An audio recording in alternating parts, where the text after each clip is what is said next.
Мурда алкоголизм болгон. Силер көргөнсүңөр да. Каттуу алкоголизм. Элдин баары ичкен. Жанагы Орозбек Мамедов Кутманбаев ошо айтты да, илгери экеле киши иччү эмес.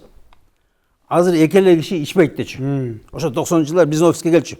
Ошо айтчу. Илгери экеле киши иччү, азыр экеле киши ичпейт. Молда менен кемпир ичпейт.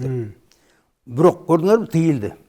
Мына Горбачевдун убагында давай жүзүмдөрдүн баарын жууп салабыз деди.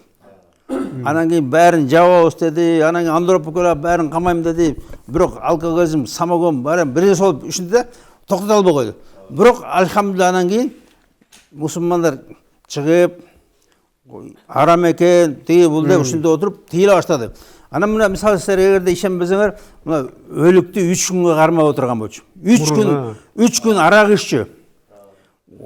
Көмбөлбөй калчу. Анан кийин келип туруп мына молдолор келип, "Давай, бир күнгө кыскартабыз, токтотобуз" дегенде эч ким ишенген эмес. "Ай, кимге мындай, силер атаңарды көмө албай отурсуңарбы?" Как будто тирилте турган сүйлөчү да. Анан бирок көндү, көрдүңөрбү? Көндү. Анан мына молдолор келип туруп, "Жебейбиз окатыңарды" деп кетип калды. Сразу резкий союздар жоголду, башка болду. Биз ошондой бойкот. Могу тойлорго эгер демесе биз айтышыбыз, барбайбыз мындай тоюңарга. Сенин тоюңа барбайбыз. Бул арам кылып, кордоп бирөөдүн үй бүлөсү. Мисалы мына да үйлөнүп аткан тарап кор. Келип талап коюп атат, "Моундай ресторанда, моундай шарттарда той бересиң.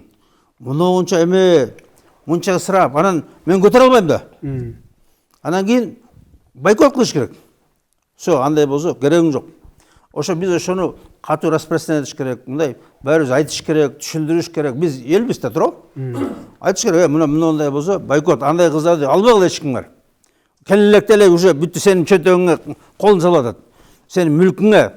Сен 20 жыл өмүр кетип атат.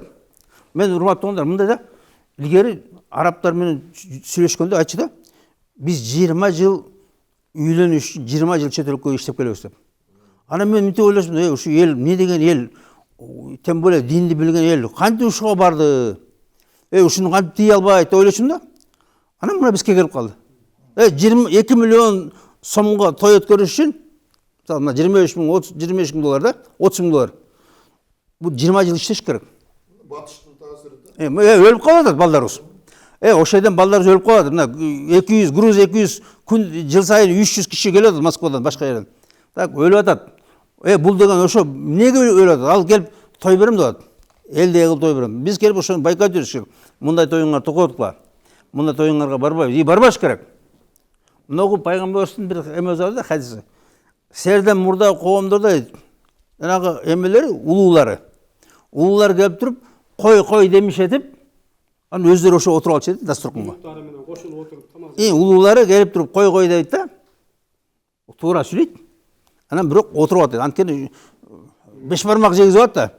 Уча жегизип атат. Ошолор жок болгон дейт да. Ошо бизде ошондой бойкот кылыш керек.